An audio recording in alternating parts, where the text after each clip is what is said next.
Hello everyone, আসসালামু আলাইকুম। কেমন আছেন আপনারা সবাই?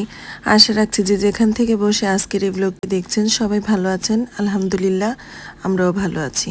তো এই তো শীতের সকালবেলা নাস্তাটা করে নিচ্ছি, আর ওইদিকে বাচ্চারাও মাদ্রাসায় চলে গিয়েছে, তো এখন একটু রিল্যাক্সে বসে নাস্তা খেয়ে নিচ্ছিলাম। আর ইদানিং তো ঢাকায় প্রচুর ঠান্ডা পড়েছে।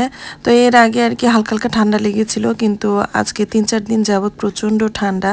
তো রান্নাঘরে কিন্তু একদমই যেতে ইচ্ছা করে না। তো কি আর করার, তারপর তো যেতে হবে, জীবন তো চলবেই, খাওয়া দাওয়া করতে হবে, রান্নাবান্না করতে হবে।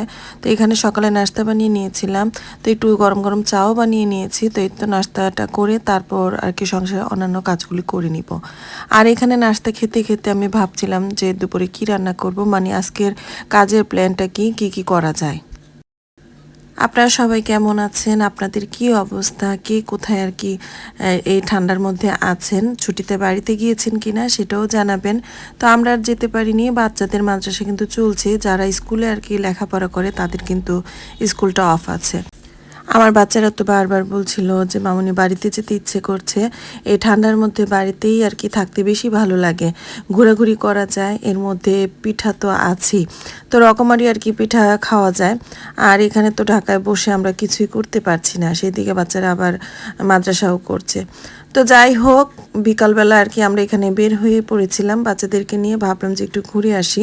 আর এখানে না আমাদের বছরব্যাপী আর কি মেলা হয়, তো ভাবলাম যে একটু মেলাতেই যাই, কোথায় আর যাবো। তো এই তো এখানে দেখছিলাম যে অনেক মানুষ হয়েছে, ভালোই লাগছিল। আর যে কোনো জায়গায় আর কি গেলে মানুষজন না থাকলে, নিরিবিলি থাকলে একদম ভালো লাগে না। তো সবাই মিলে আনন্দ করলে, বাচ্চারা থাকলে দেখতে ওই জিনিসটা অনেক বেশি ভালো লাগে। তো এই তো আমরা কিছুটা সময় ঘোরাঘুরি করে বাসায় চলে এসেছি, আর বাচ্চারা বলছিল যে ফুচকা খাবে।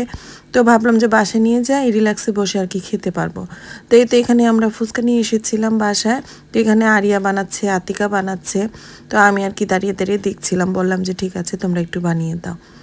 এখানে এই তো, আর সেই সঙ্গে না টক দই ছিল, ভাবলাম যে একটু দই ফুচকা করে খাওয়া যাক। তো এখানে আমি দইটা দিয়েও দই ফুচকা আর কি খাবো। বাচ্চারাও পছন্দ করে, আমার কাছেও দই ফুচকাটা অনেক বেশি ভালো লাগে। এখানে বাহির থেকে ফুচকা কিনে আনা হয়েছিল, আর সেই সঙ্গে দই ছিল, একটু শসা আর কি কেটে নিয়েছি, যা যা লাগে আর কি। তো নিজেরা নিজেরা খাবো, তো তো এই তো আমি এক এক করে সাজিয়ে নিচ্ছি, আর উপর থেকে আর কি দই আর টকটা দিয়ে দিব, তাহলেই হয়ে যাবে আমাদের বাসায় বানানো দই ফুচকা। আর সন্ধ্যা হলেই কিন্তু বাচ্চারা বায়না ধরে এটা সেটা খাওয়ার জন্য। আর প্রতিদিন না বানাতে ভালো লাগে না, অনেক সময় দেখা যায় যে একটু একঘেয়েমি চলে আসে। তো তখন করি কি, বাহির থেকে কিছু একটা আর কি নিয়ে আসি। তো এখানে যেমন আজকে ফুচকা এনেছিলাম, দই ফুচকা করে ওদেরকে বললাম যে তাহলে সন্ধ্যা নাস্তে এটাই খেয়ে ফেলো। আর ওইদিকে আমার একটা কেকের অর্ডার ছিল, অনেক দিন পর একটা আর কি কেকের অর্ডার পেয়েছিলাম। তো সেই কেকের কাজটাও করে নিয়েছি অফ ক্যামেরায়, আপনাদের সঙ্গে শেয়ার করছি। আর আজকে কিন্তু এখানে আমি অনেক দিন পর একটা ব্লগ শেয়ার করলাম। তো আপনাদের কাছে কেমন লেগেছে তা কিন্তু অবশ্যই কমেন্টস করে আমাকে জানাবেন। চেষ্টা করি রেগুলার থাকার জন্য, কিন্তু যেহেতু ছোট বেবি আছে, চাইলেও না সব কিছু করতে পারি না। তো এই তো আমিও খেয়ে নিচ্ছিলাম, আর ফুচকাটা খেতে অনেক বেশি মজা হয়েছিল, আলহামদুলিল্লাহ।